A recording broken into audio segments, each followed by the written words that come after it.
چوری کرتے ہوئے دنیا سے چلا جاتا ہے، کوئی بدکاری کرتے ہوئے، فحش لٹریچر دیکھتے ہوئے دنیا سے چلے جاتے ہیں، یہ مسلم ہیں۔ آج حالت زار دیکھ رہے ہیں آپ، لوگ ہمارے سماج میں اہل اسلام جو ہے نا، ہم اور آپ ہی یہ رات جگتے ہیں ضرور، چوراہوں پر ہم ہی بیٹھتے ہیں نا، کس لیے جگتے ہیں رات؟ وقت ضائع کرنے کے لیے، اور اس سے بھی بڑھ کر کے غیبت کرنے کے لیے، چغلی کرنے کے لیے۔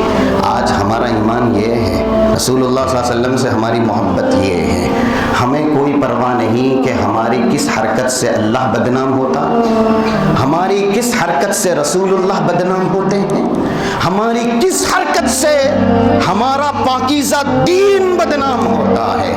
آج دین اسلام پر جتنے بھی داغ لگے نا، اللہ کی قسم، دین اسلام سے زیادہ پاکیزہ، مجلہ، مصفہ اور ایسے ہی انسانیت کے حقوق دینے والا دنیا میں کوئی مذہب نہیں، یہ اللہ کا نازل کردہ مذہب ہے۔ پھر بھی کیوں اس کے اوپر لوگ انگلیاں اٹھاتے ہیں، اس کے اوپر حرف لگاتے ہیں؟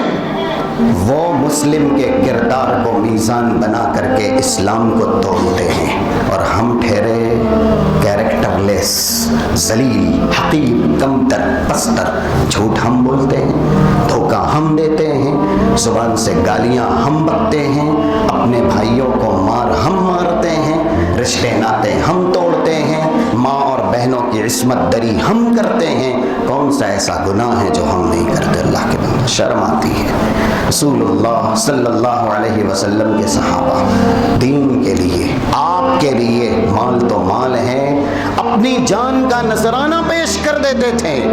قرآن نے نقشہ کھینچا ہے، یہ 88 نمبر کی آیت اسی پر دلالت کرتی، لیکن الرسول والذین آمنوا معه جاہدوا باموالہم وانفسہم واولئک لہم الخیرات۔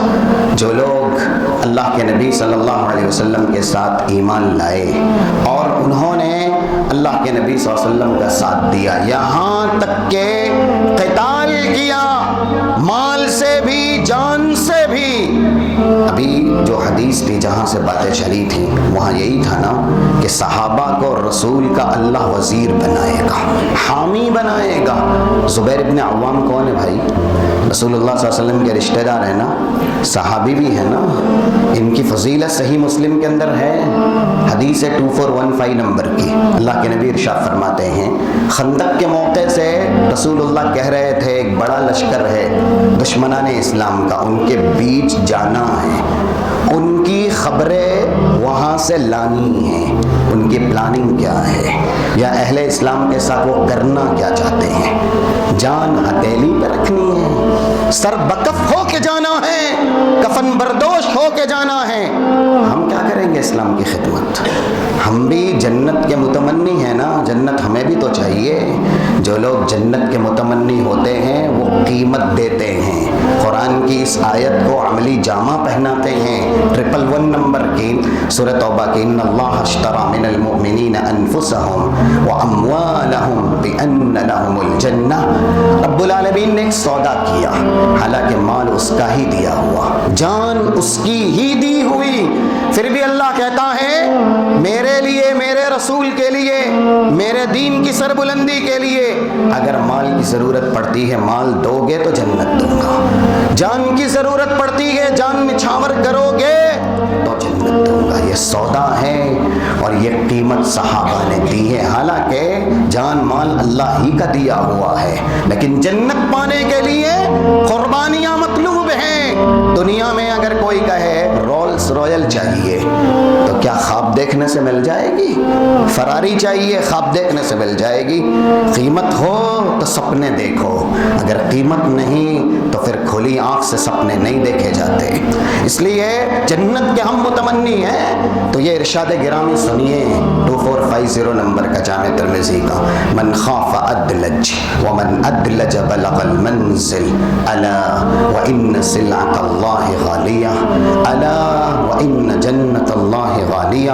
لوگوں اگر کسی کو منزل پانی ہوتی ہے تو وہ منزل حاصل کرنے کے لیے دن میں بھی چلتا ہے رات میں بھی چلتا ہے، کیونکہ اس کو یہ اندیشہ ہے تھوڑی سستی تھوڑی غفلت مجھے میری منزل سے محروم کر دے گی۔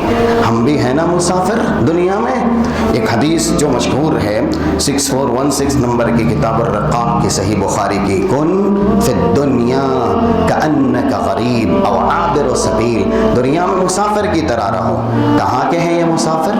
ہم اور آپ سے کہا گیا ہے مسافر رہو، منزل کیا ہے؟ جنت۔ ہم اور آپ کی منزل جنت ہے۔ کیا اس سے محروم کرنے کے لیے یا ہماری منزل میں روڑا ڈالنے کے لیے، سفر میں حجاب یا رکاوٹیں پیدا کرنے کے لیے کوئی ہے یا نہیں ہے؟ اتنی بڑی فوج ہے کہ ہم تعداد گن نہیں سکتے، ابلیس اور اس کا لشکر۔ تو ڈر ہے نا سستی کی، غفلت کی، تو منزل دور ہو جائے گی۔